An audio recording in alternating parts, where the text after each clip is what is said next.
मैं हूं आपकी टीचर मुबीना बारी और आप देख रहे हैं एफर्ट फॉर सक्सेस।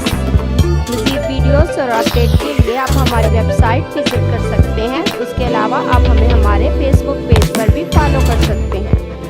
अब नेक्स्ट ऑप्शन जो हमारे पास है वो है इंसर्ट सिटेशन। सिटेशन क्या है? अगर हम अपनी बुक में किसी दूसरे ऑथर का कुछ कंटेंट लेते हैं या किसी दूसरे पब्लिशर का कुछ कंटेंट यूज करते हैं जिसमें हमें कॉपीराइट इश्यूज आ सकते हैं, लेकिन किसी चीज को डिफाइन करने के लिए हमें उसे ऐड करना पड़ता है, तो उसके लिए फिर हमें उस ऑथर को डिफाइन करना पड़ता है कि ये पैराग्राफ हमने किस बुक से लिया है, किस ऑथर का है, किस पब्लिशर का है। तो उस चीज को सिटेशन कहते हैं। अगर मैंने ये पैराग्राफ किसी दूसरी पब्लिशर से लिया है तो मैं इस पे क्लिक करूंगी और इंसर्ट सिटेशन पे क्लिक करूंगी, एड न्यू सोर्स पे क्लिक करूंगी तो मेरे सामने ये डायलॉग बॉक्स आ जाएगा। टाइप ऑफ सोर्स बुक है, उसके बाद ऑथर का नेम मैं कुछ भी लिख लेती हूँ।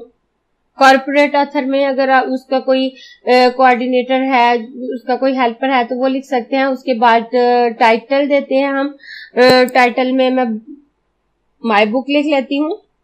उसके बाद ईयर में मैं कोई भी ईयर लिख लेती हूँ। उसके बाद सिटी है, उसके बाद पब्लिशर है।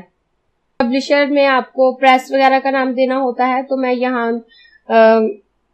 सिटी प्रेस लिख लेती हूँ।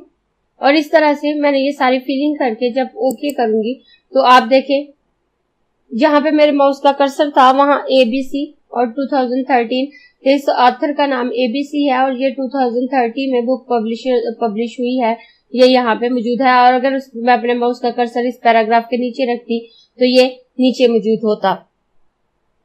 उसके बाद मैं निचले पेज पे आती हूँ और यहाँ मैं एक और सिटेशन ऐड कर लेती हूँ। अपने माउस का कर्सर यहाँ पे रखती हूँ, इंसर्ट सिटेशन पे जाती हूँ और एड न्यू सोर्स पे क्लिक करती हूँ और यहाँ मैं कोई भी नाम लिख लेती हूँ। अब यहाँ मैंने ऑथर के नाम पहले लिख दिया, टाइटल में गुड बुक, ईयर 2040, सिटी में न्यू सिटी और पब्लिशर सिटी वर्क प्रेस लिख दिया। अब मैं ओके करूंगी तो आप देखें ये इसके पब्लिशर्स का नाम और ईयर्स यहाँ पे डिफाइंड हो रहा है और बकाया हमारे पास जो डिटेल है वो हाइड है।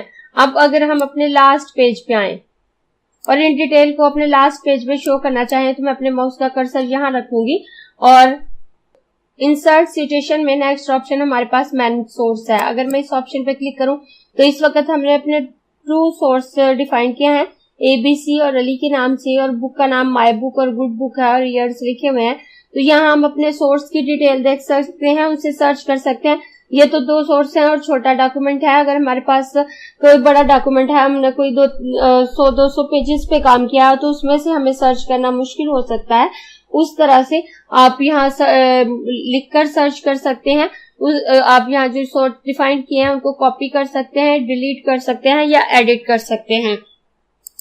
उसके बाद ये स्टाइल है, तो यहाँ से आप स्टाइल डिफाइन कर सकते हैं कि आप इनको किस स्टाइल में देखना चाहते हैं। उसके बाद नीचे बिब्लियोग्राफी ऑप्शन है। बिब्लियोग्राफी ऑप्शन से आप इनकी लिस्ट देख सकते हैं।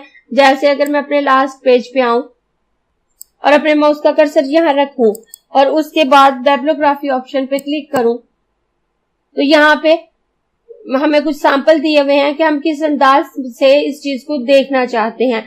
इसमें से जो स्टाइल हमें अच्छा लगे हम वो अप्लाई कर सकते हैं।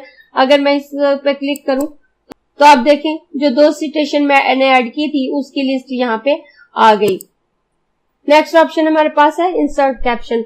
कैप्शन से हमने अपने डॉक्यूमेंट में जो ऑब्जेक्ट ऐड किए हैं, चाहे वो पिक्चर्स हैं, शेप हैं, स्मार्ट आर्ट हैं या चार्ट्स हैं, उनकी लिस्ट को डिफाइन कर सकते हैं। इसके लिए मैंने अपने डॉक्यूमेंट में पहले से पिक्चर्स ऐड करके रखी हैं। अगर मैं इस पिक्चर्स को क्लिक करूं और इंसर्ट कैप्शन पे क्लिक करूं तो ये डायलॉग मेरे पास अपीयर होगा। यहाँ मैं अपने कैप्शन का नाम लिख दूंगी और मैं अगर ओके करूं तो आप देखें ये नीचे फिगर 1 में फ्लावर लिखा रहा है। और उसके बाद अगर मैं नेक्स्ट आती हूँ और मैं इस पिक्चर्स को क्लिक करके इंसर्ट सिटेशन पे क्लिक करती हूँ और ऐसे ही ओके कर देती हूँ तो आप देखिए बॉक्स हमारे पास आ गया। अब मैं यहाँ इस पिक्चर्स का नाम डिफाइन कर सकती हूँ। इस तरह से मैं अपने तमाम ऑब्जेक्ट को सिलेक्ट करके इसकी कैप्शंस बना लेती हूँ। मैंने अपने तमाम ऑब्जेक्ट को सिटेशन में ऐड कर दिया है। अब अगर मैं अपने माउस का कर्सर यहाँ लेके आऊं और इंसर्ट टेबल ऑफ फिगर पे क्लिक करूं तो ये तमाम फिगर मुझे शो हो रहे हैं और ओके करूं तो ये टेबल मेरे डॉक्यूमेंट में ऐड हो गया कि मेरे कौन सी ऑब्जेक्ट किस जगह पे मौजूद है।